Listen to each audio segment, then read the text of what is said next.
Deputy prime minister Ishaq Dar کی زیر صدارت اعلیٰ سطح کا بین الوزارتی اجلاس، حکومتی کارکردگی اور بیرون ملک پاکستانی مشن کا جائزہ لیا گیا۔ کمیٹی کے بیرون ملک مشنز کی کارکردگی سے متعلق اپنی رپورٹ پیش کی۔ اسحاق ڈار کا پاکستان کے سفارتی اثر و رسوخ کو مزید مضبوط بنانے پر زور دیا گیا۔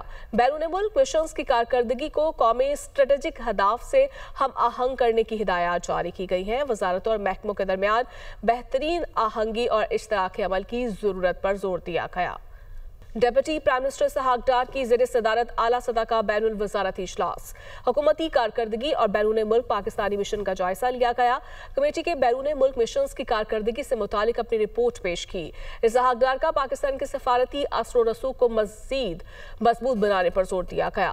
بیرون ملک مشنز کی کارکردگی کو قومی اسٹریٹجک اہداف سے ہم آہنگ کرنے کی ہدایات جاری کی گئی ہیں۔ وزارتوں اور محکموں کے درمیان بہترین آہنگی اور اشتراک عمل کی ضرورت پر زور دیا گیا۔